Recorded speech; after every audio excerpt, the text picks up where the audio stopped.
Sounds familiar.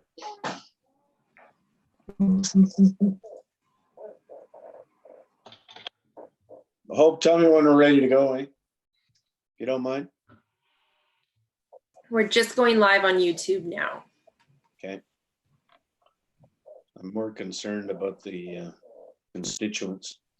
And we got all the council members here. I think we're missing. Oh, there's David. Okay. Maureen is there. David's there now. Yeah. Allison, if you can hear us, you're muted and your camera's not on. And also Michael, he's disappeared. I know I'm muted and I know my camera's not on. Okay.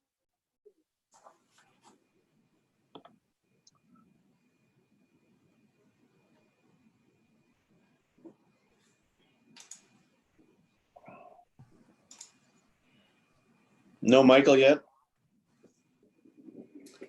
Not yet, no. Okay.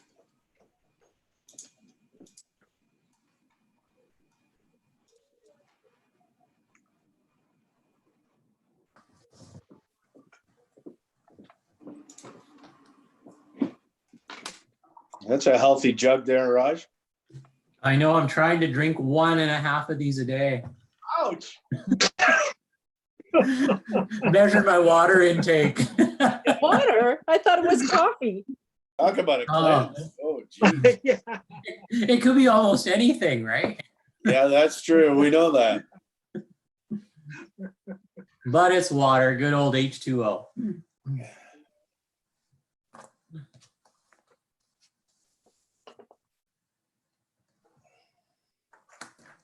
I think we have everyone here.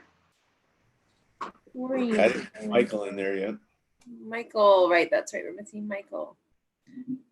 So we can give him another minute. Well, 30 seconds.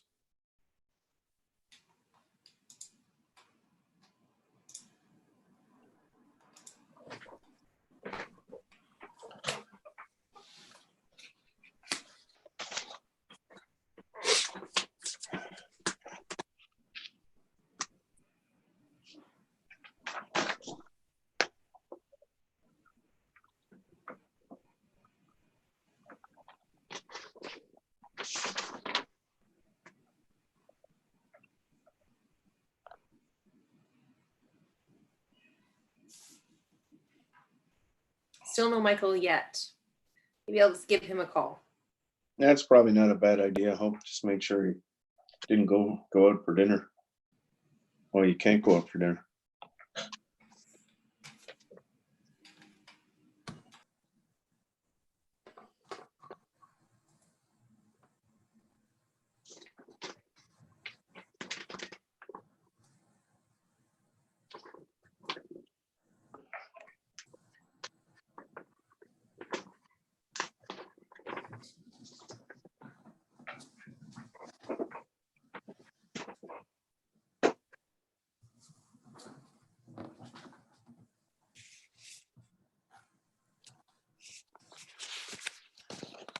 Did you get him? Will be here in just a moment. Oh, okay, thank you.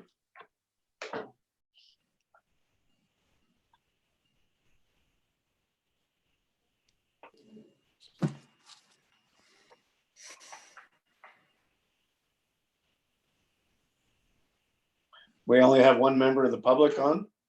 Hope. Yes. Tracey is going to be speaking under public comment. She is our only public comment for tonight. Okay. And I did circulate her email that had the report from My Sea to Sky and some other documentation that she wanted, just to make sure council had, because she'll be speaking to it as well. Yeah, okay, good. Thank you. Don't know Michael.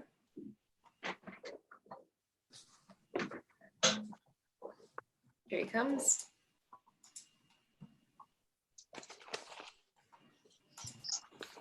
Okay, oh, there he is. Sorry. Okay, call this meeting to order. There's a regular council meeting Monday, May 11th, 2020. And the first item on the agenda is the approval of the agenda and late items, Hope. Just the one, that email from the CAO from earlier today, that's just in relation to item 10.1, Okay. an amended recommendation. So you'll have received that. All This right, morning. thank you. All right, somebody move the approval of the agenda. I so move the approval of the agenda. Thank you, Sue Ellen. We have a second on Second. that. Rob, I see Rob. And all in favor? Aye. Aye. Okay, thank you. And we're gonna move right into public comments. Do we have anybody for public comments? We do. Tracey is here with us, so you can hop on whenever you're ready. Hello, Tracey. Hi, everyone. Thank you for allowing me to speak today. Just a quick concern. I know that our letter didn't make the official agenda, but it didn't make the late agenda just now. It seemed like it didn't. It was an addendum. It was, okay, okay. Yeah, we made it. So long as I'm speaking to something that's on the agenda, that sounds great. That's all right. Yeah, so I wanted to speak to agenda item 7.4 with regards to Woodfibre LNG's application for an extension to their environmental assessment certificate. And before I do that, I just wanted to give you a brief introduction to myself and to My Sea to Sky. So I have the equivalent of a master's in marine science, and I normally wear a scientist hat, but it's because of my concern about Woodfibre LNG that I was one of the co-founders of My Sea to Sky. And so for the last 6 years, we have been compiling research and information and holding Woodfibre LNG accountable. And the organisation itself has grown substantially, and we now represent over 20,000 people that have signed the declaration, the House Sound Declaration in opposition to Woodfibre LNG. So this letter and the report that accompanies it is really the culmination of 6 years of research by many, many dedicated volunteers all around Howe Sound, including many volunteers that live on Bowen Island as well. And there's a few key concerns that we have. And one that was highlighted particularly today is that Bowen Island Municipality was on the original technical working group. However, it appears that the municipality was not notified by the BCEAO when they sent out their notification, which was, I just found out today, they sent out a notice to the District of Squamish and SLRD on the 20th of April. So that's pretty concerning with regards to the process. And we were wondering if the Bowen Island Municipality would be willing to write a letter to the BC Environmental Assessment Office and to Minister Hayman, just to highlight that the municipality was not included in the notification that this review of extension is even happening. It sounds like the only municipalities or the only local governments that were contacted was the District of Squamish and the SLRD. So the BCEAO failed to contact West Vancouver, Lions Bay, Gibsons, Islands Trust, the SCRD, all of the original members of the technical working group, and that is a concern. With regards to the actual letter that we've written, it's a pretty complicated process, and so we've tried to make it really easy for the council and staff to understand. And our intention with this letter is to help inform staff's review of Woodfibre LNG's application for an extension. So we have pulled together all of the different scientific references and the lists of different policies that have changed that may influence how the decision would be made if it was made again today. So all of that is in this report. We've also documented many of the concerns that we have with regards to Woodfibre LNG's rationale or their reasons for asking for a delay or for an extension. So that's all documented in our letter. And we believe, based on the changes in economic context, the changes to local provincial and federal policies, and then the changes in scientific understanding and the new science that has emerged in the last 5 years, and the implications of developing a new fossil fuel industry when we're facing a climate emergency. This is reason for concern, and we do not believe that if wood fibre LNG was to go through the same process today, that they would actually be approved to proceed. And so that's the premise for our arguments. And we would like to also request that the Bowen Island Municipality write a letter to Minister Hayman and the BCEAO and recommend that they should not receive an extension to their environmental assessment certificate. So that's essentially the summary of our report. And I do hope that it is helpful. It has been the culmination of work by many very skilled volunteers, yeah, I hope that it helps to inform staff's report. Okay, thank you very much, Tracey. Does anybody have any questions for Tracey? Sue Ellen? I just have one relating to, it's actually for Hope. Hope, we didn't add this as a late agenda item. Will Tracey's letter and report be in next week's agenda? Should be. Sorry. I was going to include her report and the documents in the revised agenda. Okay. Sorry if that wasn't clear. No, thank you. Just wanted to clarify that. And then, no, thank you very much, Tracey. I know the previous, well, I won't go into a discussion. We'll do that when we're in the actual agenda, but thank you for your report. Thank you. Thank you. Anybody else? Got my hand up. Yeah, sorry, David. Yeah, I'm sorry. I haven't seen this report, but you're saying the report will be on the agenda for the next meeting? I'm sorry, I'm a bit confused. It was circulated. It was sent to mayor and council, and then I recirculated it this afternoon to you. I'm sorry, I don't Yeah, I didn't get it either. have it. Really? No. Did anyone else get it? I got it. Yes. I resent it at I got 3 things. I've got 3 attachments to an email from 4/18 this afternoon, but they are all formal documents around. Oh, I see. It was because they were sent in 2 emails. I'll just forward that now. Sorry about that. We didn't get the second email. Sorry, and that was my bad. We have an agenda item on this topic, so should we not be saving the discussion for the agenda item? Yes, we should be. I'm just sent you the My Sea Sky document, and it was originally sent to mayor and council I think we got it on Friday. on Friday at 11:30. Yeah. Oh. Okay. So that's no different from what we got on Friday. That's correct. Oh, yeah, no, I certainly received that. Okay, well, that's, does anybody have any direct clarification questions for Tracey? Otherwise, we'll let her go, and thank you very much, Tracey. I see Maureen's hand up. Thank you for what you're doing. Okay, Maureen? Yeah. It's not a question for Tracey, it's a question for Bonnie. If I could be permitted. In Bonnie's report later, is Bonnie there? Yes, I am. Thank you. In your report, Bonnie, you indicate that you did receive a request for a Bowen review from the Environmental Assessment Office, but that it came through on very recently, May the 6th.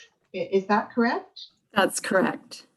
Okay, so Bowen has been asked for feedback. Yeah, that was only after I contacted the EA office just to ask them because of being alerted to the fact that the technical working group was being asked to review the extension. Okay, Yeah. okay, thank you, Bonnie. That makes sense. Thank you, Tracey, for the presentation. Thank you, Tracey. Okay, thank you again, Tracey. Thank you. Thanks so much. Okay, bye-bye. Hope, anybody else? That's it, eh? Nope, that's all. Okay, thank you. We'll move on to the consent agenda. Does anybody have anything there that's for clarification or something they'd want more time on? Going once, going twice. Okay. Thank you very much. Can we have approved the items as outlined in the May 11th, 2020 consent agenda? I'll move that. Second. Second. Thank you, Allison. All in favor? Aye. Aye. Okay. Thank you. And we'll go right through the delegations, of which we have none. Business horizon for the minutes, none. Bylaws, 6.1, alternative tax collection bylaw number 520-2020. Raj Hayre, Chief Financial Officer. Raj, it's all yours. Oh, thank you, Your Worship. Mayor and Council. So in recent years, the penalty applied on unpaid taxes after the July 2nd due date has been 5% on unpaid taxes as of July 2nd, an additional 5% on unpaid taxes as of July 31st. So this penalty is authorized by an alternative tax collection scheme in place authorized by our bylaw number 373, 2014, which was adopted in November 2014.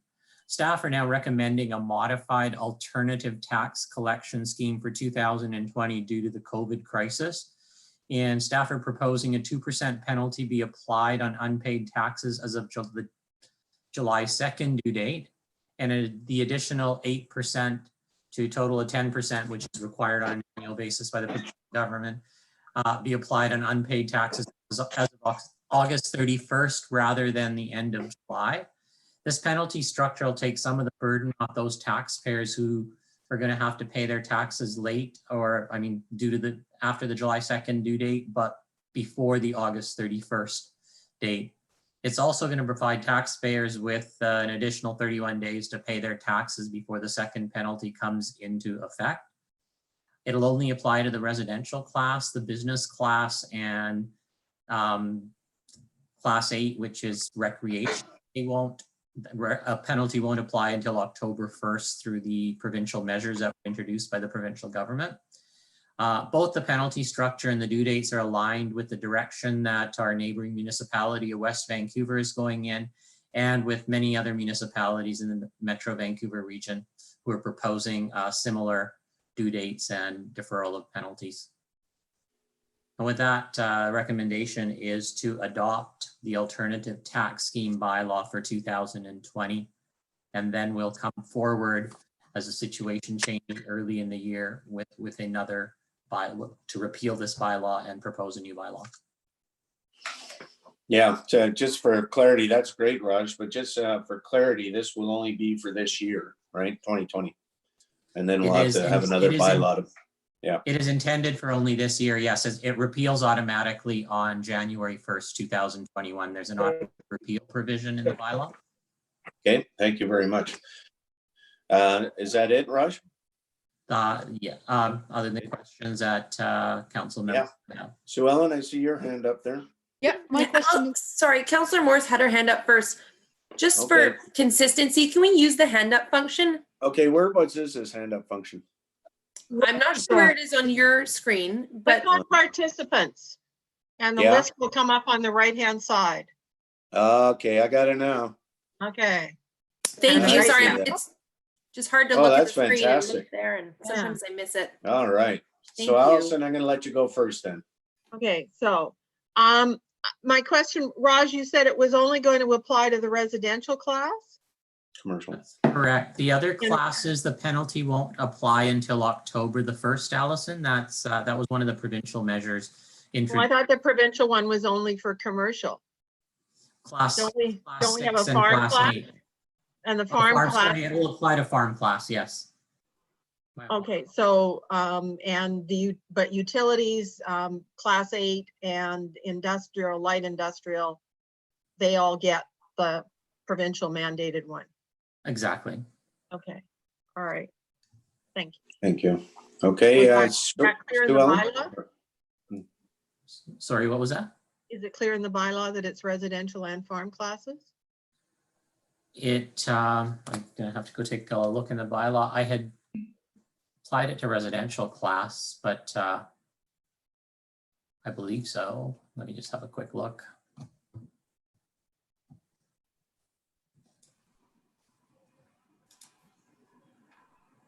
The bylaw doesn't talk about any particular class. Well, actually, we can't supersede, the provincial legislation would be a superior piece of legislation in any event, so we can't contradict superior legislation with a bylaw, so we are okay. Yeah, okay. So the bylaw right now is generic to everything. It's generic to everything, and the provincial will take will precedence. supersede ours, yeah, so we're okay. Okay, thank you. And then I'll go to Sue Ellen. Yeah, thank you, Raj. I think this is terrific because we need to take action with the COVID-19 pandemic and the hardships and that some people are really feeling. And I'm wondering if you can tell us about did this come through staff just watching, or were there requests from the community? This has not come through requests through the community. I'm aligning our practice with the Metro Vancouver. There's been a lot of discussion amongst the Metro Vancouver municipalities through Metro Vancouver Forum. So there was a survey taken of what all of the municipalities were doing with respect to tax rates and with respect to due dates as well. Good, thank you. Okay, and on to Maureen.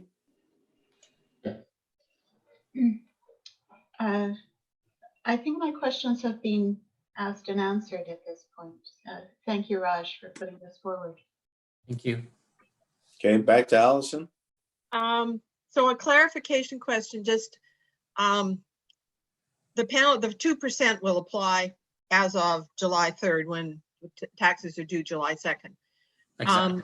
But just so people understand, and Bronwyn can put it in her article, you still have to file your homeowner grant application on time or your deferral forms on time by July 2nd, right? That is correct. And we've prepared a tax insert that explains all of that information, which we'll put up on the web as well. Yeah, okay, thanks. All right, any further discussion on this? Anybody got anything for Raj? I think it's a great incentive, Raj, and very happy about that. Certainly if people are really vulnerable at this time, it at least it gives them some time to, with a very minimal penalty, to get organized. Okay, so I'll read the recommendation is a bylaw number 5/20/2020 cited as Bowen Island Municipality Alternative Tax Collection Bylaw number 520/2020 be read a first, second, third time, and finally adopted. A second on that? All right, I see Michael there. And I'll ask a question. All in favor? Aye. Aye. Aye. All right, that's unanimous. Thank you very much. That's a great incentive, Raj. I appreciate that. Thank you. Thank you. Okay, staff report 7.1, emergency program update. Jen McGowan, emergency program coordinator. Thank you, Jen. It's all yours. Sure. Thank you, Mayor Ander. I don't have a lot to add to the report that's been included in the agenda package. I outlined some of the work that takes place on a regular basis in addition to seasonal and ongoing projects, and then tried to highlight some of the changes over last year in terms of programs being moved around. I talked about some of what I see as potentially upcoming projects and have given council a breakdown of where the funding for these activities are coming from. So I'm happy to answer any questions that you have about this or other work. Okay. Anybody got their hands up out there? I'll put mine up. Sure, Sue Ellen. Then you can go ahead. I'm just looking at page 3 of 4 of your report, which is page 76, and under 2020, that nice little list of projects completed so far. This year, CWPP, can you remind me what that means? Community Wildfire Protection Plan? Thank you. Okay, good. All right, that makes sense then with what I understand. Good. All right, anybody else? I got Michael first. Jen, if I may, a question for you. I don't see anything where you've involved Tourism Bowen, because they get a lot of hits on their website and Facebook pages. Are you in touch with them and working with them so they can be sending identical messages and working with you? Because you know, it is something that as an institution that people go to, and I don't see their name mentioned. Yeah, great point. We have worked with Tourism Bowen Island in the past, certainly lately. They've been partners in this COVID response. The Bowen system was actively promoted through them when it first came out, but there's absolutely more opportunities for partnerships. So it's probably a good time to reach out again.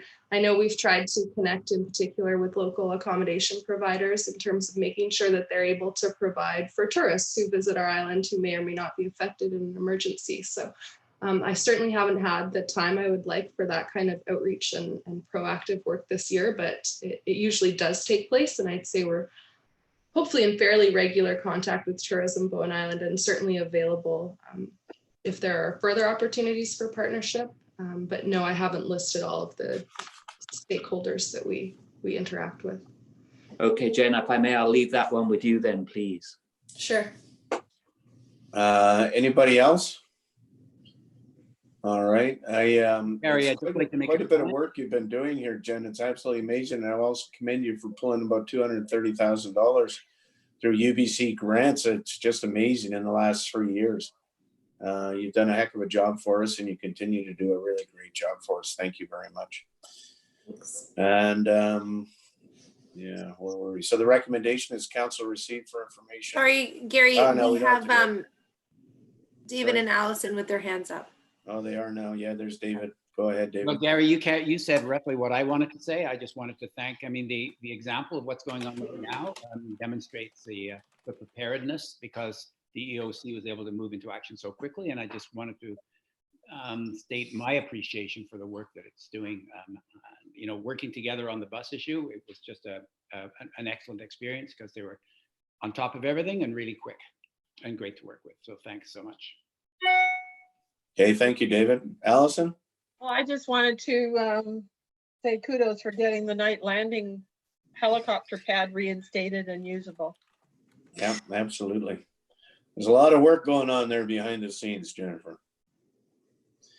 Well, hopefully not too behind the scenes. No. This annual reporting I'm trying to do every year around Preparedness Week, which was last week. Okay, and the recommendation is council received for information the emergency program update, May 2019 to April 2020, report as included in the May 11th, 2020 regular council meeting. I move that. Second. Okay, and all in favor? Aye. Aye. Hopefully that's unanimous. Yeah. Thank you very much, Jen. 7.2 is the temporary use permit amendment to the official community plan. Daniel Martin, Manager of Planning and Development. I'm not sure if you guys know yet. I'm just gonna jump in before Emma does. Okay. That Daniel had his baby. He's off on mat leave. Yeah, so he's off till May 18th. They had a baby boy. Didn't even know they were expecting. Okay. Wonderful. Yeah. Hi, Emma. So is somebody prepared to talk to that? Hope? Yeah, so Emma is filling in for Daniel while he's Okay. off. All right, thank you, Emma. Then it's over to you, Emma. Hi, so I don't have a presentation prepared for this. It is, since it's Daniel's file, but we have been discussing this issue since the beginning. We do have a full set of provisions and conditions for temporary use permits on Bowen Island through our official community plan, but it has recently come to our attention that we also need to designate the physical area that those provisions would apply to.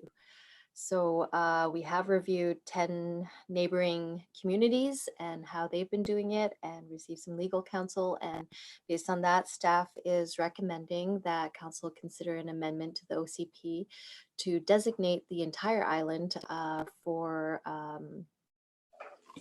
council to consider issuing temporary use permits. And as part of the early and ongoing consultation that the Local Government Act requires, we are also recommending that before staff draft the amendment, that the recommendation of having the whole island designated be referred to the Islands Trust, as well as the Advisory Planning Commission for comment. Okay, thank you, Emma. I think this is obviously has to be done. And I think I totally agree with doing the whole island. We still have total control of it. So I don't have an issue, and I don't know why you would use certain parts of the island, but I certainly agree with using the whole island. Any further comments? Questions for Emma? Okay, I've got one from Allison. Oh, get rid of me. I guess it's the resolution. It's, unless you've changed it on the cover page, Hope, that council refer the staff report on potential amendment to designate areas where temporary use. I mean, what we're referring is, and the recommendation is to designate the whole island. So I'm confused as to why the resolution at 7.2 doesn't say to designate the whole island for temporary, where as areas where temporary use permits are allowed. I don't. Well, you want to answer that, Emma? I think it's a semantic issue. I have no problems with changing that to singular area. Well, I think that singular area doesn't make sense. It says to designate the whole island as areas where temporary use permits may be allowed. I mean, right now you're just saying to designate areas, and my first question is what areas? Well, I think that's what we are referring for comment. So To designate the whole island? So what we're asking for comment from the APC is not comments on the designation of the whole island, but comments on which areas of the island we should designate for temporary use permits. Including the recommendation from staff to designate the whole island. Yes. Well, but you're not referring the recommendation from staff, you're just referring the staff report. I mean, I think it needs to go out to be referred, but I think it's a bigger can of worms the way it's written in the resolution than what you're recommending. Okay, well, the recommendation has council refer the staff report, and within the staff report, the recommendation is to designate the whole island. But we would like to get comment on the general designation of areas for temporary use permits. Yeah. Which is all we're really doing at this point in time, is putting it out to the Islands Trust and the Advisory Planning Commission, the APC. Any other comments? Yep, I've got my hand up, Gary. Well, and yeah. Just thank you for the report. I appreciated seeing the official community plan referred to so thoroughly there, and because that's where this info comes from. And I'm in support of this. Let's find out what the community thinks, because going through an OCP amendment like this, it does have a public process associated with it. So if there was a neighborhood or some part of the community that didn't want to see temporary use permits in that area of Bowen, those comments have a way to come to staff and council. Is that correct? Of course. Yeah. Okay, good. Then I'm in favor. I like the process. All right, Maureen. Sorry, I've lost track of what has actually been moved here. Was the recommendation as written moved? Has anything been moved? Nothing's been moved. Nothing's been moved. So we've got two directions. We can either accept the recommendation as proposed, or we can revise it along the lines that Councillor Morse was suggesting, to state on an amendment to the official community plan where the entire island is allows temporary use permits. Yeah, I think to Emma's point there, the first part of the recommendation is that council refer the staff report, which very clearly indicates the entire island should be. Actually, it doesn't, Gary. Oh, doesn't it? Only does in the conclusion, which it's not. Oh, okay. Well, let's clean that up then somehow. Well, this is looking for input, right? That was why I asked the question. It's looking for input from the Islands Trust and the Advisory What Planning Committee. areas, or on the designating the whole island? Which is it looking for? It's looking for input on the potential amendment to which way. It's looking for. No, it's looking for confirmation from the Islands Trust that we would like to put the whole island into the TUP. That is what we're asking the Islands Trust to take a look at. Well, that's not the recommendation that's in front of us then. Yeah, Is that what is that what you meant by the recommendation, Emma, or what? Well, the recommendation came from Daniel, and yeah. he did tell me that it was important. Maybe Dennis has something to add, but he did tell me it was important to get comment before we draft the amendment.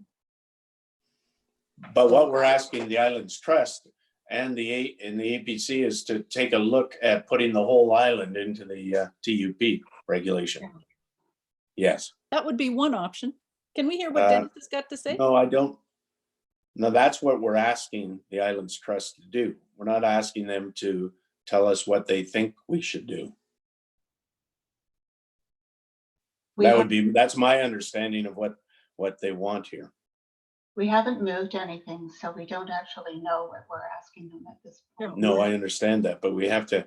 Dennis, could you shed some light on this? Well, it's not so much shedding light. I think that I'm hearing the conversation. I've read the report too, and it does say, and it may be way down in the conclusion. I know that Hope and I had talked about that, but the report was written, so we said we can discuss it at the meeting. I actually think that it would be better and clearer in the motion of council if you amended the recommendation to read, to designate the whole of the island as an area where temporary use permits, etc., can be allowed. That way, when you refer it to either the community or the Islands Trust, they'll know what the starting position is, as opposed to what do you think. And this way, I think it focuses the discussion. Either they support the recommendation or support the proposal to designate the whole of the island, or they'll come up with an alternative. But I think that the motion of council would be better if you amended it to indicate that it's the whole of the island that's being proposed. I'll move I that. agree. The recommendation's a little confusing the way it is. Sorry, was that Maureen? Or? No, it was Allison. I said I was going to move Dennis's proposal. And I will second it. Okay. Now, and can I confirm that's to replace the word areas? So after to designate areas, remove the word areas and insert the whole island as an area? Yeah. That's correct. That's correct. Sure. Yeah. Yeah, exactly. And also to remove potential and simply state an amendment. Sorry, what was that, Maureen? It reads currently on a potential amendment, and I suggest it should be an amendment. Okay, that's a good point. Yeah. So Maureen, is that your only comment? Yeah. Okay, thank you, Allison. So I moved that, and I'm quite happy with deleting potential. I hadn't caught that. Yeah, no, I agree. Could we have a final readout on that, please? Hope you got it. Yep, that council refer the staff report dated May 1st, 2020 regarding an amendment to the official community plan to designate the whole island as an area where temporary use permits are allowed to the Islands Trust and the Advisory Planning Commission. Oh, that's absolutely smashing. I'll move that. I moved it. It's been moved and seconded. It's been seconded also. Okay, now any further discussion?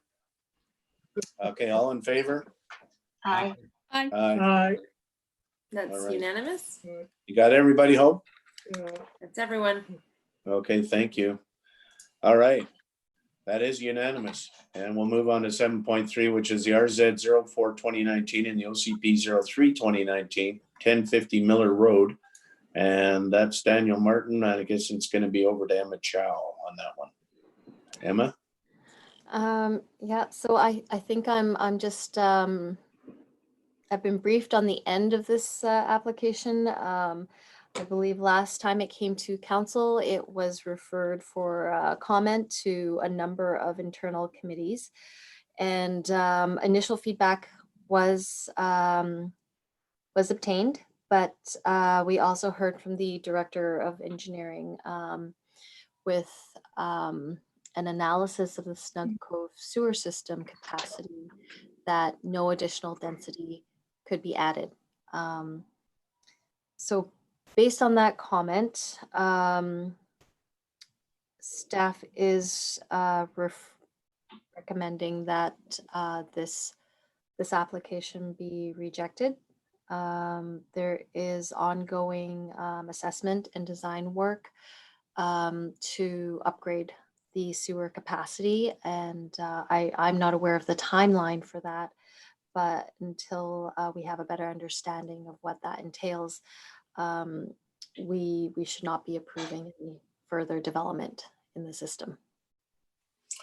Okay, is there any option to just postpone the applications, or should we just reject them out of it altogether? Is there any other option there, Emma? I think Put them on that hold? I think that council can. I mean, correct me if I'm wrong, Dennis. I believe council can choose to postpone the application. Postpone consideration would be the wording. Yeah. Mm-hmm. The only challenge we've got, and you've already alluded to it, Emma, is we know that we're going to be getting a report from our consulting engineers in July. We obviously don't know what that's going to say or what the timeline will be to effect remedies or improvements to the plant to increase the capacity. So, I mean, yeah, you know, why don't we do this? Why don't we postpone the applications for 6 months and review the situation at that time, so that it's not indefinite? I'm happy with that, because if everything does work out, we reject the applications, then he has to start over right from square one again. If we postpone them, then they can just sort of stay on the table until we have some final decisions. So would we change the wording then to say that council postpone consideration of applications RZ 04-2019 and OCP 03-2019? For a 6-month period? Yeah. And then carry on with the rest of it to halt work on the comprehensive review as written. Correct. Yeah, I'm happy with that. Any further discussion? I got Maureen and then David. Yeah, I'm just curious, Emma, if you know what costs have been incurred by the applicant, and whether there would be additional costs to the applicant if we postpone as opposed to reject. I'm not familiar with all the details of the application and the costs incurred, but the application fee, this is both a rezoning and an OCP amendment. I believe that's $3,000 right now. Don't quote me, actually, I'm bad with numbers.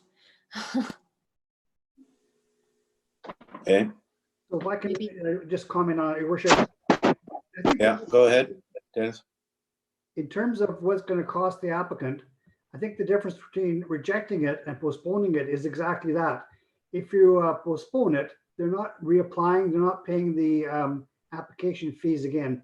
If you reject it and then they come forward at another time, then they're going to be subject to paying those fees over again. So I think at this point, until we know what our exact situation is, the option to postpone it for 6 months means that, and if we have an answer sooner than that, then obviously we can get back to the applicant, but at least they're not having to reapply and pay the fees over again. At the end of 6 months, 6 months from now, we'll know what our situation is. And I would ask planning to earmark this, bring it forward to a council meeting at that time, and do a further review based on what we know at that time. Should we put 6 months, or do you want to put up to 6 months? Well, I mean, it's going to be postponed for up to 6 months. Yes, okay. But at the end of 6 months, I would hope staff would automatically bring it forward and not let it languish for longer. Well, and if something's resolved before that time, maybe we could readdress it at that time. Yes, sure. If I could just complete my thought here, I think that would really be a good strategy for the applicant, and also for sort of the vision, the developing vision of what might be possible on Miller Road. To start off with a rejection of a application is not a good way to begin. And I'm assuming we've focused here on the rezoning applications, but I'm assuming that the second part of the recommendation to direct staff to stop work on the comprehensive review, are we in agreement on that? Yes. Yes, at this time. So I'd like to speak about David, that. yeah, go ahead. So there are two things here. We've got one new issue, which is the sewage issue, but we already wanted to wait to consider this after we had done a review, an analysis of that whole Miller Road area. And that's what we needed to do first. That's what we already decided as a council. So yes, we should stop the work on that right now because we don't know what the capacity is. But once we understand what the capacity is, we need to get back to that work to figure out what the vision is for that whole Miller Road area, because that needs to be done before we can consider this rezoning. That's what we already decided. That's correct, David. Yeah. So I'm a little worried about, it's true, we should stop that work on consider it, but as soon as we have a better understanding of the sewage capacity, we need to get back to it. So it's correct. Yeah. I guess. And that the whole Miller Road sort of rezoning. So I guess I too. prefer that council direct staff, instead of to halt work, to delay work on a comprehensive review of the properties designated village residential on Miller Road. And that would be in line with what we'd already asked before. Yes, I agree with you. The halt's not the right word. Delay would be fine for me too also. Line up with the first part of what we're doing. Yeah. Too. Okay. Any further comments on this? Yeah, I've got my hand up, Gary. Okay, sorry, Sean. Yeah, I see it there now. I have a couple of suggestions. I'm in support of these. I wonder if it would be clearer to the community if we reverse the position so that first we direct staff to, what was the word, postpone? Delay. Delay, yeah. Delay. And then added the words until information about the sewer or whatever. We don't have to say why. But anyway, if we swap them, because there's other information that may come in too. But if we do the second one first. Yeah. Should they be separate? Can we separate? There's some merit in that. Yeah, I agree with Sue Ellen. That's a logical way to do it. Okay. They don't need to be severed, do they? No, I don't think so. Okay, then I will move if people are up for this. Do you want me to read it, Sue Ellen? Sure. Yes, please. That council directs staff to delay work on a comprehensive review of the properties designated village residential on Miller Road until such time the sewer capacity is addressed, and that council postpone consideration of applications RZ04 2019 and OCP 03 2019 for up to a 6-month period. That is so fabulous. Any further comments on that? Okay, I'll move that Emma has resolution. her hand up. Emma's, Oh, yeah. sorry. Or I Thanks. didn't use the hand up function. Just to close the loop on the application fee, the updated fee is actually $4,500 for rezoning and OCP amendment. Okay, well, that's why we'll keep it open. Yeah. Thank you. Gary, Yeah, Gary, I'm just Go wondering, do ahead, we need Rob. to put zero capacity? Yeah, do we need to put zero capacity in there, or can we just put until we look at sewer capacity instead of No, saying I- there's zero capacity? It doesn't say zero capacity. Just Oh. Says, and where is it? Oh, sorry, I thought that's what you said, Hope. Okay. no, we don't want to put zero capacity in there for sure. That just scare people. And we Yeah, don't know what the I meant- situation is. Until such time that the sewer capacity is addressed. Yes. Sewer capacity. Thank you. Good. Okay, so I moved that and did we have a second? I'll second it. Okay, I see Michael there or David, either or. And any further discussion on this? Okay, all in favor? Me? Aye. There's 4. I got 4 there. See everyone's hand. Thank you. That is unanimous. Thank you, everybody, on that. Thank you. 7.4, wood fiber LNG environmental assessment certificate extension review. Bonnie Brokenshire, Manager of Environment and Parks Planning. And yes, this is what this is. It's an environmental assessment certificate extension review, and whether Bonnie would carry on with it. That's the way I read it anyway. But over to you, Bonnie.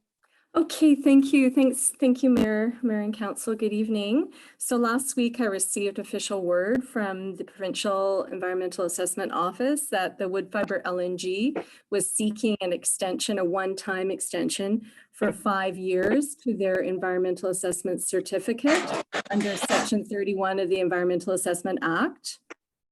I only got official word after I had caught sort of wind of the fact that the technical working group was reconvening to assess the extension proposal. So the current EAC, that's the Environmental Assessment Certificate, expires on October 26th, 2020. And the EAO, that's the Environmental Assessment Office, has accepted the application.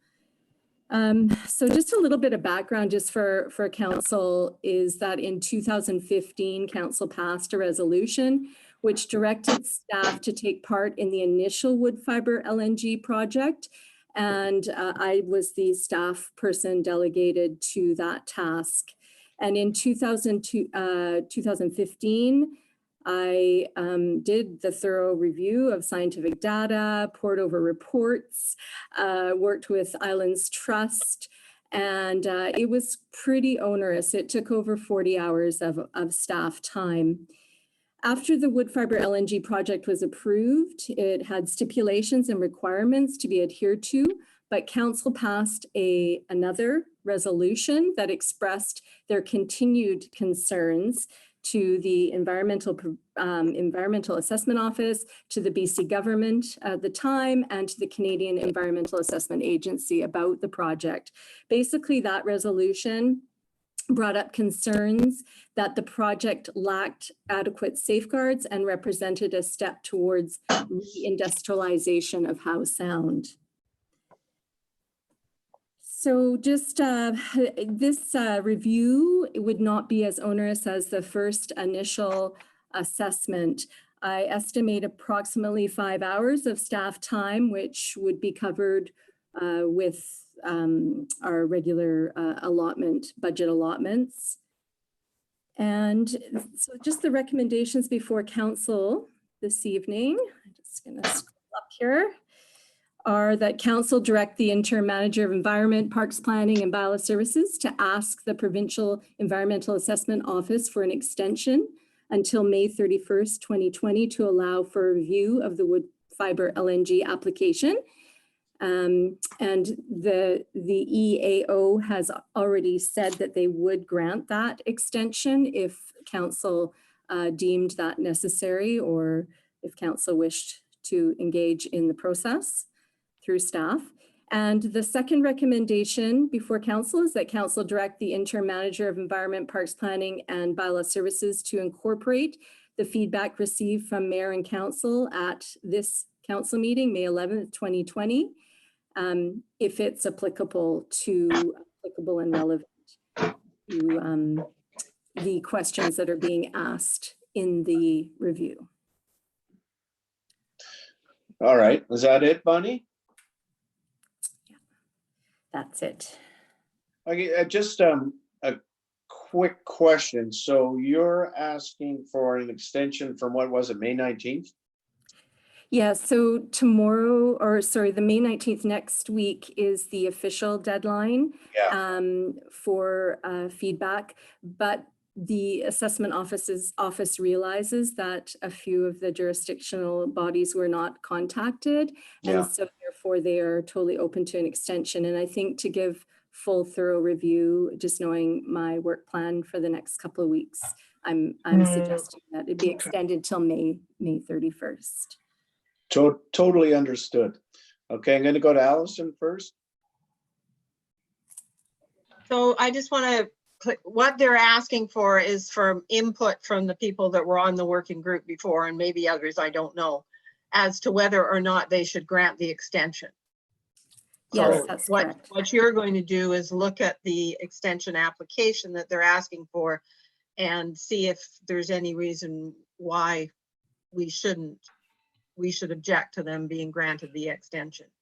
Yeah, and I only comment in areas of my expertise, which are more the biophysical aspect of things. And I also see that, you know, make sure that what they're asking is rational, reasonable. They have many reasons why they need the extension. So I might have to delve back into previous reports that were done in 2015 and see if there's different environment or different legislation that's come into force since those papers and that scientific review was conducted. Okay, so one other question, I guess, is, and I don't know whether you would know the answer to this, but getting these environmental assessment certificates and having to provide a whole bunch of information is not something new. And with a big project, there's, you know, even just building a house or any sort of thing, little things can come along that can throw you off. So is it unusual for people to ask for extensions? I don't know that, Allison. I do know that there's new legislation and the EAO can refuse an extension, but I don't know how frequently a proponent asks for an extension. And they're just asking for input from us. They're still going to be making the final decision. That's correct. Yeah. Okay, Maureen, what have you got? I'm wondering about the two recommendations here, and Bonnie, I'll take your advice on this. With the first recommendation, the request for the extension, if it is a 5-hour commitment to do the review, it's doable within that time. But I'm just conscious that a number of members of council did not appear to have received the submission from Tracey Saxby, Sea to Sky. And we also don't know at this point the outcome of your review of the wood fiber LNG application. So what I'm wondering, and again, I take your advice on this, Bonnie, is whether it makes sense for us to consider the first part of the recommendation, and with the second part to either defer it or to change it to feedback received from mayor and council on the substance of the application, but to do that at the May 25th council meeting, our next council meeting, after you've had a time to really go through what you've got in front of you, and we've all had the time to actually read some of the material that was submitted with the expectation that we would have read it by this point. Yeah. That would be helpful. Yeah, I think that would be a good, there's a lot of information.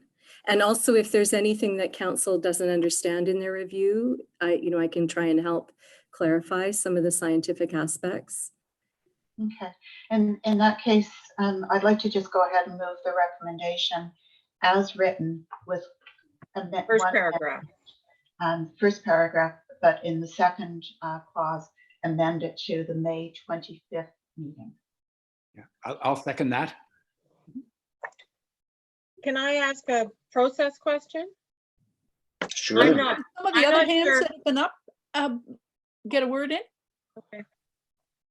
Okay, Maureen, is that, Yeah, so we've got a second on that. Yeah, I was We'll- hoping it wouldn't get seconded before I asked the process question. I think it did get seconded, didn't it? Yeah. Yeah. So Sue Ellen, let's go to you, please. Oh, thank you. I'm just in favor of this. I like the amendments.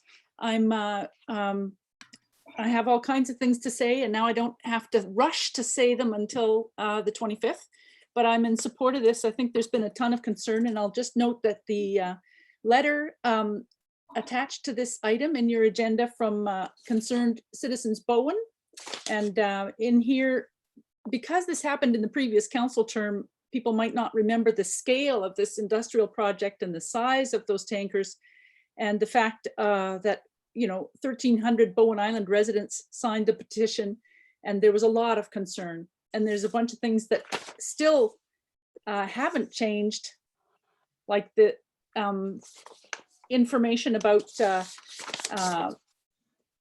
vessel safety and operation in Canadian waters along the shipping routes. That's a term poll report, and that hasn't happened yet. So that would be the routes navigability, like with the ferry, other waterway users, marine terminal operations, technical review, safety. That hasn't been done. There's a bunch of things like that. So I'm looking forward to this. I also will just mention Islands Trust. There's been 20 cases of vessels drifting out of their assigned anchorages, and that's just anchorages during the past 10 years. So with the traffic, marine traffic increasing, I think it's really important that council weigh in on this. So I'm in support of the recommendations. Okay, and go to Allison, back to Allison. Well, I And then guess my Michael. concern was directing staff to include the feedback from May 25th now. Why would we not do that on the May 25th meeting? Why would the first paragraph not be that council direct the interim and request that the manager report back to the May 25th council meeting on her recommendations, and then we can discuss. Well, yeah, that's basically the same thing.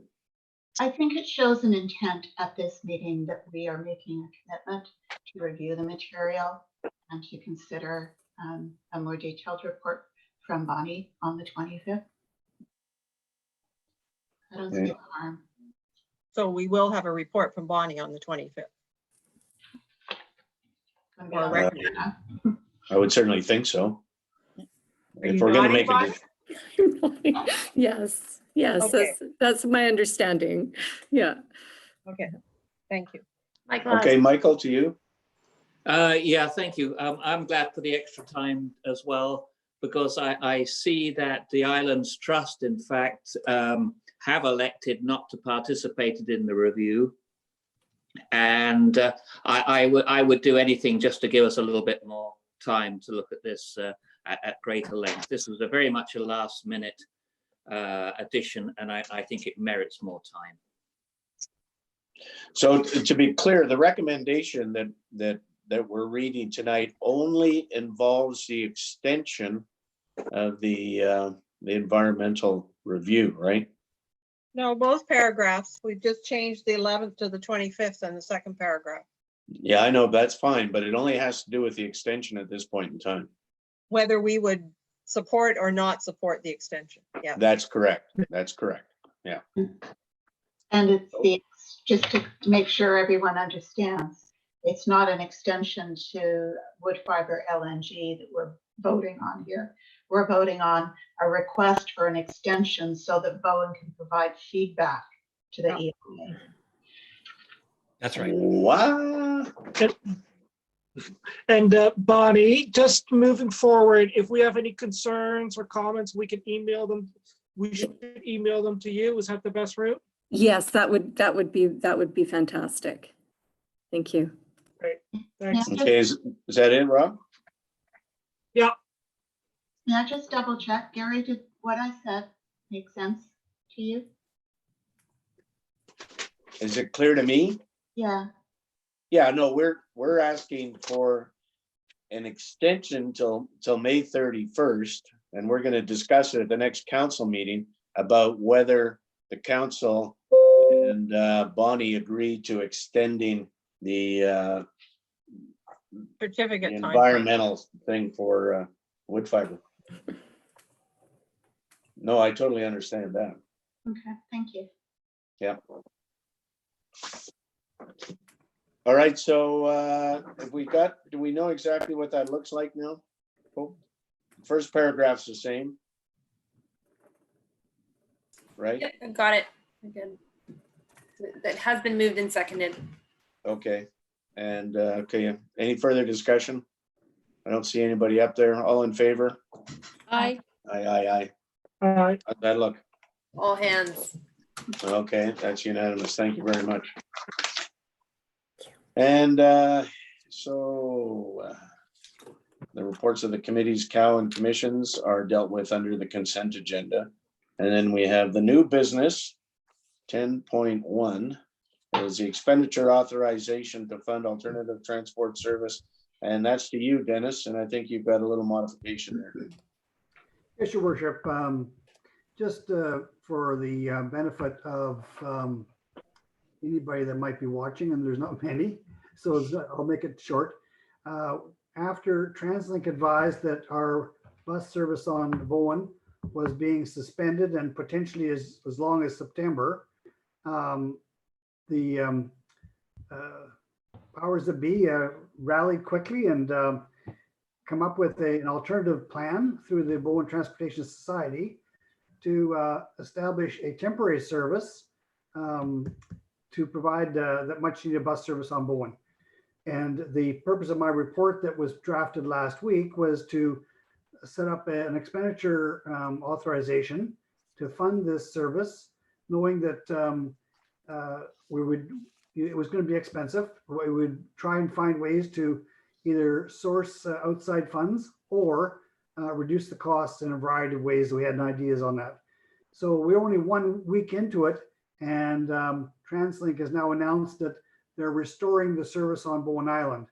I was asked today, like, what is it I think that was considered in that decision? And all I can think of is, I think TransLink realized that Bowen are very passionate about their island and certainly about their transportation options, and the fact that we don't have other options like Handy Dart.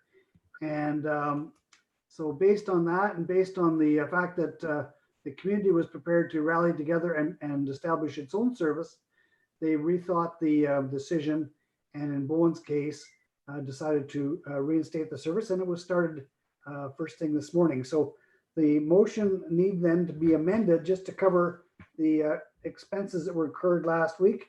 And I circulated that motion to council, but it would be amended to read: the council authorized an expenditure not to exceed $4,000 to fund the net cost of operating alternative bus service on Bowen Island during the week of May 4th, 2020, while the TransLink service was suspended. And this is to be funded from the 2020 operating budget for public works. So initially it was going to be an overall maximum expenditure of 15,000, and now it's 4,000. So we can handle that within the operating budget. We don't need to look at reserves or other options. Okay, thank you, Dennis. We got Sue Ellen. Yeah, I was just going to move that motion. Well done, everybody who was involved in this, and let's move it along. Amen. Okay, got a second on that? Sorry, David, was that I'll you? second. Okay, Rob, will you be in as a second? Further discussion? Yeah, absolutely. Kudos. I mean, that was quite a shock to us on that Friday, and everybody got together. There was a lot of people involved with that and made it work. And it was an incredible effort by the community to put that all together. And I thank everybody that was involved. It was a great job. Yeah. Any further discussion on this? I'd like to raise a point. David, go ahead. So I also wanted to thank the Transportation Society for their work. Basically, they worked for volunteers 4 straight days, pulling this together so that we had it on Monday morning, including, driving it down, getting a bus on the weekend and so on. But in terms of the $4,000, we don't need $4,000. The Transportation Society said it would cost $3,250, and they did it for $2,633. Yeah. Now, I'm just going to suggest a couple of things. We obviously need to pay them back the $2,633. We could instead give the $3,200, and that would give $526 to the Transportation Society for them to have in their kitty, because they need, their next task is to reopen as soon as they can the express bus downtown. And so that's where any funds might go into their opportunity to provide transportation services for Bowen. So I'm just putting that out for council's discussion. So 3,200 or 2,633. Mm-hmm. Okay, any comments out there? Or 4,000 as originally suggested. Or 4,000, yeah. Yeah. Okay, Michael? David, thank you for making that suggestion. Quite frankly, these people have invested so much time. If we were originally going to approve 4,000, I would like to suggest that we make it 4,000 and the extra amount goes for them for the precise purposes that you mentioned. Just as a huge thank you for the many people who devoted hours and probably at some expense to themselves as well. And I think that's, I think it's something that we can do, and I think it would be generally supported. Okay, thank you very much. Okay, any other comments out there? Sue Ellen here. Yes, I got Michael and Sue Ellen. Yeah, go ahead. I'm just a little bit concerned about not about supporting a group that so supported our island. I'm just a little concerned about the process of making over taxpayer dollars to a group as a gesture or as a I would like to see some kind of agreement or some kind of contract or some kind of documentation as to why that would be happening. And I don't mean that in a negative way. I just mean for total clarification, because I think that helps partners work together. So if this could be formalized in a letter, and you know, I just don't like to vote away extra money when perhaps it's not needed, or perhaps we've got another avenue through the emergency funding or through some new provincial funding that will come forth as the province opens up. I just don't want to be making a mistake out of a feeling of goodwill. These are wonderful people. They've done a great thing, but I don't. I don't support giving away grants where no grant is asked for. Okay, I'm going to go to Raj and see what he thinks about the. There may be complications there also. I just wanted to build on what Sue Ellen was saying. Yeah. I believe we should pay the cost of the invoice. I mean, we haven't got I appreciate the hard work and the good work that they've done, but if we want to provide them with additional funding for other initiatives, I believe that funding should go through them, for example, through the community grants program or something like that. I think there was a cost and there was a service created in response to the pandemic, and there was a cost involved in that, and we should cover the cost of that, and over and above, and simply because we don't have a budget for that in the first place. We're actually curbing or basically cutting back on operational expenses to be able to cover that. So my sense worth would be that we should cover the cost of the service, and any funding that we're providing otherwise should be awarded through other programs that we have available or other funding mechanisms. Fair enough. Yeah, I tend to agree with Raj. Anybody else have a comment on that, Allison? Oh, hang on here. I would agree with Raj has said. We've got a community grants program. So has anybody moved the motion that council authorize an expenditure? No. And I'll say not to exceed $3,000 to fund the net cost of operating an alternative bus service during the week the TransLink service was not operating. Well, I think we've moved and seconded, and haven't we? Already? Sorry.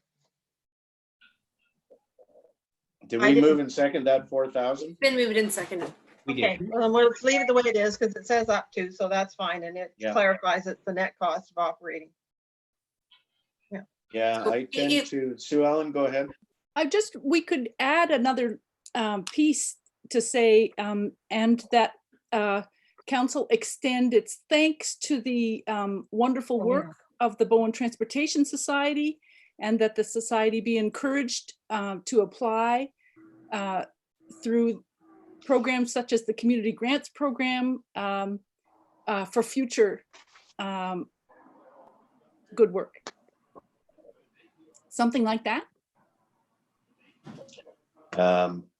Would that meet the spirit of what council is thinking of doing? I was thinking that should be totally separate from this resolution. Yeah, I Can think be a so separate too. one. Sure. Yeah. Yeah, to Raj's point, I mean, we just, as much as, you know, I'd like to float some money their way, I think it has to be done through the proper channels and the protocols. That is my thinking on that. So let's Can we vote move on the that first resolution? one and then think about the second one. So it was moved and seconded with $4,000. I mean, inserted. yeah, I know. So let's vote on it. Your worship, your So worship, all in favor of that? up to Hang on, $4,000? Dennis is, Sorry, Just wanna Dennis, ask a go question. ahead. I'm hearing very clearly that the first motion is to pay the actual cost. Yeah. Correct. When I did the amendment up this morning, it was the replacement motion, actually. I didn't have that number. That's only just come out now. So I would like to say that if that's council's intention, let's be quite specific. Authorize an expenditure of 2633 to fund the net cost. Okay, make that as a 2633. friendly amendment. Well, we've already got a motion on the table and it says, you said not to exceed 4,000, right, Dennis? Yeah. And then they've done these quick calculations. So there may be another $50 or $100, who knows? So just leave it the way it is. It's not going to exceed the All right. actual cost. Done, council. What will be paid will be the actual cost, 2633, if that's the number. Yeah, that's what I was getting at. Okay, fine then. Yeah, good point. That makes sense. So we'll leave it the way it was originally. Yeah. drafted. Okay. So there's no change there. No change. So can you just read what you got down for the motion? It's as written that Dennis provided that council authorized an expenditure not to exceed $4,000 to fund the net cost of operating an alternative bus service on Bowen Island during the week of May 4th, 2020, while TransLink service was suspended, to be funded within the 2020 operating budget for public works. Okay, thank you. Okay. Moved and seconded, and all in favor? Aye. Aye. Aye. Okay, that's unanimous. And I just add, I think Allison's point was a good one. Julian sent me the 2633 in the middle of a council meeting. He was adding up the numbers. Yeah. So it could well be $50 wrong or something. Yeah, okay. and can I then move a further motion? Yeah, That Bowen Island Council thank the Bowen Transportation Society for their good work and encourage them to apply to the community grants program or other program if needed. Can we separate that into two motions so it's very clear that we're sending them a nice thank you letter on behalf of the community? Sure. yeah. That Bowen Island Council thank the Bowen Transportation Society on behalf of the community. For the work they did providing the alternative transportation. Yeah. I'll second Okay. it. I like that. Thanks, David. And all in favor of that one? Aye. Aye. Thank you. Aye. And now, as far as recommending that they apply for a grant, I think it was that council encouraged them to consider applying for a grant, if we even wanted to say that. yeah, Maybe we don't my need thought that. would be, on that we're kind of setting them up and we don't have any control about, they know that they can apply for a grant. There wasn't time, and they did a great job. Maybe we should stop here. This is nice and clear. Yeah, I agree. Yeah. I'm All right. happy with that. Thank you, Sue Ellen. Okay, so we're going to move on to 10.2. David Hawking, update to council on the Metro of Vancouver business. Yeah, I've got the two things that were on the COVID task force were the two letters that got sent to you. I think one yesterday and one today, one to the provincial government, one to the federal government. The federal government is looking at assistance based on the recommendations from the Federation of Canadian Municipalities, and basically making the point that the municipalities are short of money because of this issue, and they don't have the ability to run a deficit, and so they need some funds. And so those are, and the other letter was the one to the provincial government. A lot of the discussion was to add that piece about transit, and the next day they approved money for transit. So yeah, that was good. The province came around on that one, I'll tell you. Boy, oh boy. That's all that I have right now. There's another meeting coming up this Friday. Okay, thank you, David. Island Trust Municipal Trustees, Fast and Kale. Update to council Island Trust business.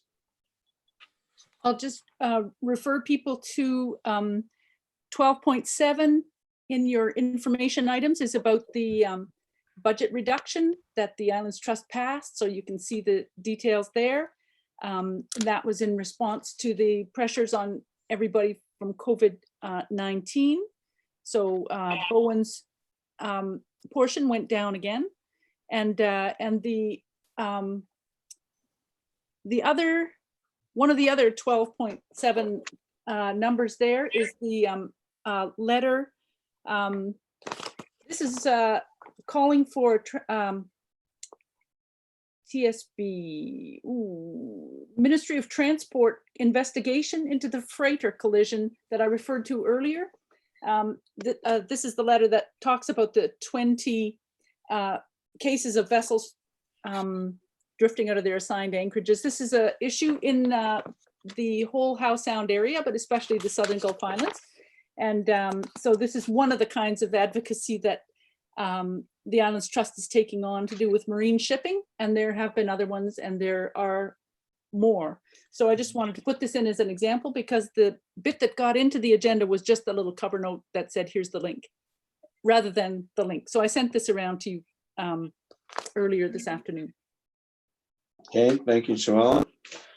And we're going to go to Councillor Nicholson.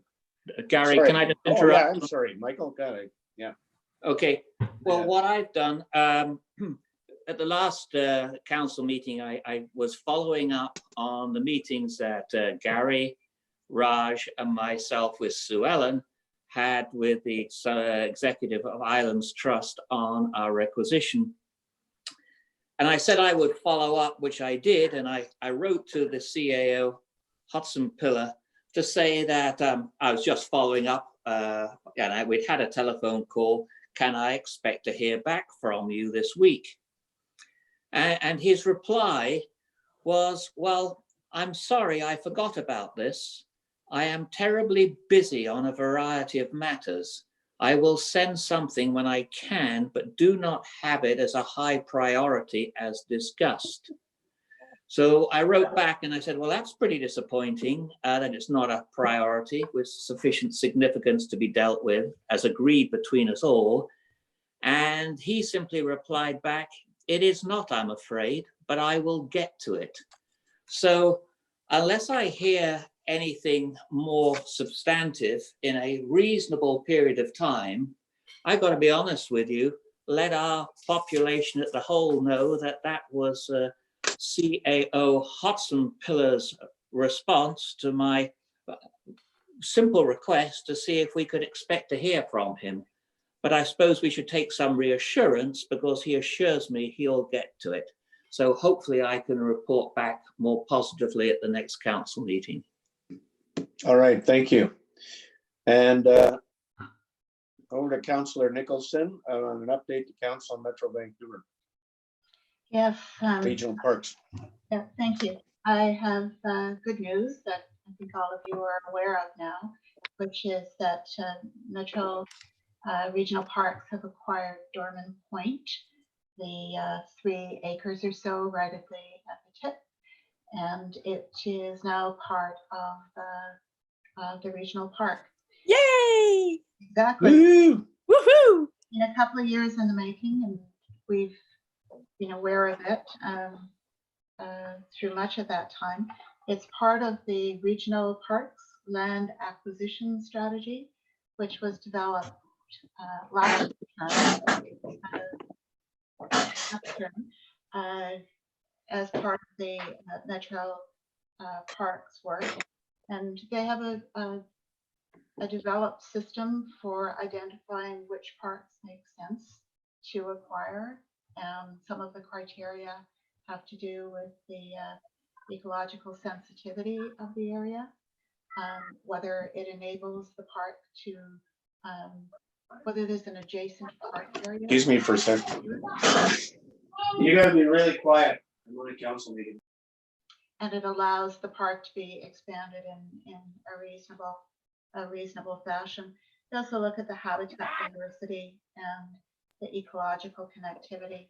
So we have our parks meeting on Wednesday, and this will be formally on the agenda to bring all of the committee back into the loop. This has progressed, and there will be plans going forward led by Metro Park staff to look at how the park can be improved, in particular how the access can be improved, because it's kind of treacherous getting down there at the moment, and there are likely going to be some safety concerns.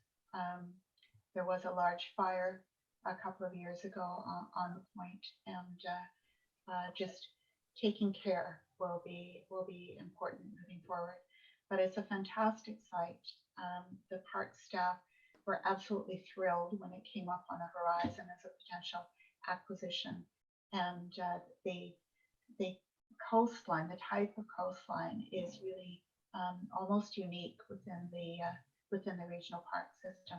So there are a lot of very excited people over at Metro Parks, and very many excited people on the land. So that's my parks report. All right, thank you. That's awesome. About it at all? Any questions? Oh, good. No? Okay, good. Okay, and back to you, Maureen, on the update on the Bowen Island Community Foundation Resiliency Fund. Right. So the report in your agenda package lists the recipients of the Resiliency Fund grants to date. There are 4 recipients, and also includes a list of 10 recipients for the small, the $500-ish neighborhood grants. They've been repurposed for to respond to COVID. So the 4 grants under the Resiliency Fund, there were 5 applications, and 4 of them were funded. The one that was not funded was the Transportation Society's application. It didn't fit the criteria that they had set out. But the first one that was funded is for the Community Economic Development Committee's chair and vice chair to do work that is in addition to their regular work as committee members. So they'll be serving as business navigators in a pilot project for 1 month. And their purpose will be to help direct business owners towards the additional resources that have been made available by the province and the federal government. So after a month, we'll assess how much use there was, what type of questions people had, whether there was a sense that it was proving to be worthwhile or not, and if the pilot was successful, then there's the potential for further funding and bringing in more people. The second project that was funded was to provide money so that the undercurrent island-wide, once in the month of May and once in the month of June. Part of the concern of the foundation is that while we have a lot of online communication, there are people on the island who either don't use online resources at all, or they use them sparingly, or they use them with difficulty. So making sure that a print copy that was geared towards COVID-related content, as the Undercurrent did about a month ago on its own. So this will enable the Undercurrent to do that island-wide distribution twice more. The third project that was funded is it's an award to the Neighborhood Emergency Response Program, and it's a significant amount. It's $15,000, and it's to enable them again to address that information gap issue. So it's to build information kiosks at various sites on the island, up to 10 of them, and they'll do a prototype to see how it works, see what the cost is, and it'll be a basic kiosk with the potential for enhancement. And then the final award is to the Food Resilience Society, and they received about $5,500, and it's to revitalize the Grafton garden, which is now being called the Grafton Agricultural Commons. So the Food Resilience Society is taking on the responsibility as a nonprofit society for maintaining, enhancing, growing, teaching people who are interested in food security. There are a lot of people on island who have a brand new interest in growing their own food. So this would be a site where they could learn, and where there would genuinely be food produced that in the first case would go to the food bank. So I forgot to mention the CEDC grant is 2K and the undercurrent grant is 4K. So with those and the small grants, there's been 26,000 odd distributed. The small grants are really cool if you look at the list. So the first one out of the gate, I think, maybe not the first, but was the Great Bowen Bunny search contest. And I don't know if everyone saw it, but it was a hoot. Emmett Sparling took pictures of the Easter Bunny and recognizable, hopefully, Bowen spots, and then you had to identify where they were. And they were beautiful photographs. Anyway, there's a long list, including the guitar tips that John Stiver's doing online, a Zoom-based fitness class that Mary Latson's running, and Julie Vick was compensated for her costs in making the over 300 face masks that she has produced, and quite a few more people listed there. So it's a good news report, and the responsiveness to the call for applications has been strong. All of the applications have been really good, and it's been great to serve on the committee with members of the Community Foundation and with Jen McGowan. So that's the report. Any questions on this? Super. Super. Okay. Thank you. Report done.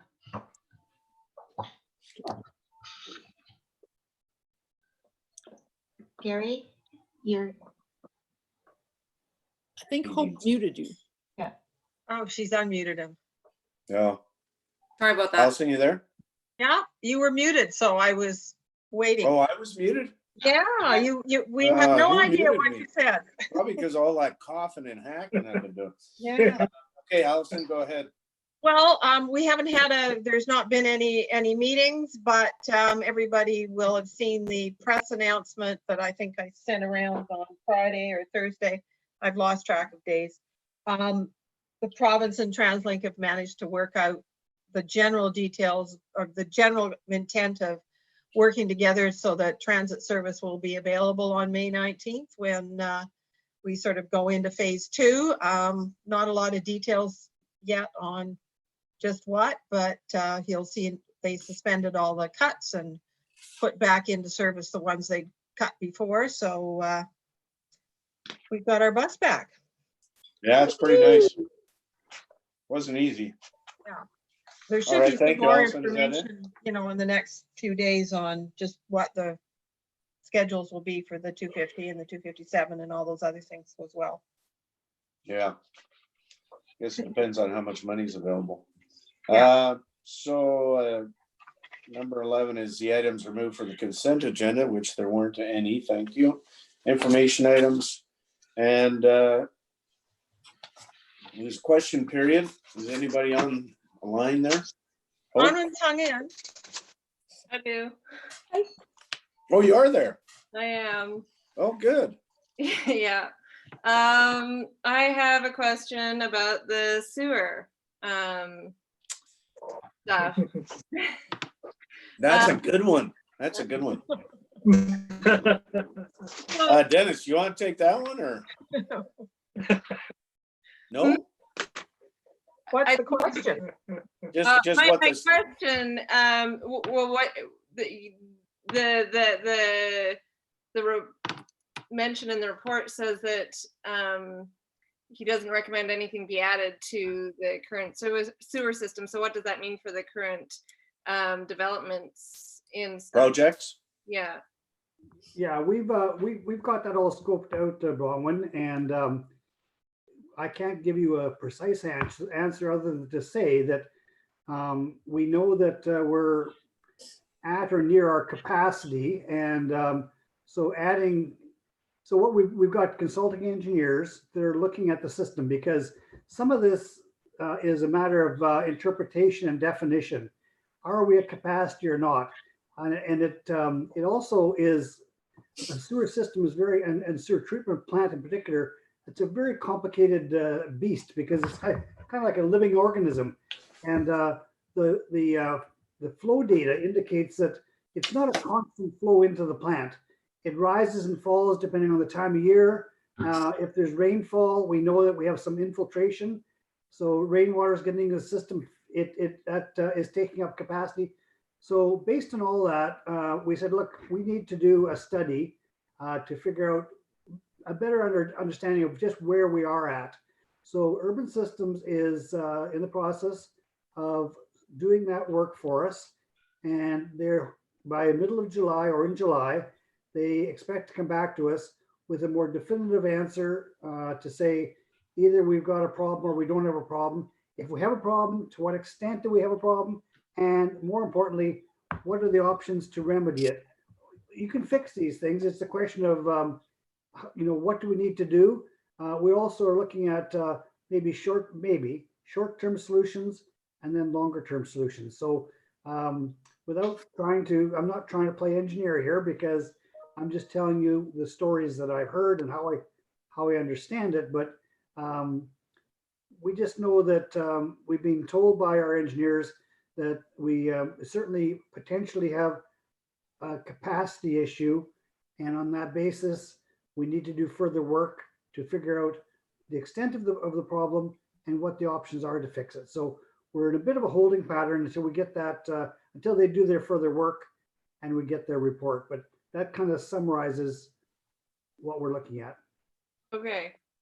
So I had somebody walking in midway through, so I got a bit distracted in the middle. So I might have missed it. So so for any further projects, like, I mean, would that mean that like a building permit, you might hold off until July for any building permits or anything further like that? Or I don't think we have any building permits in the works that are going to be impacted by this particular issue, but we do have projects that are in the hopper.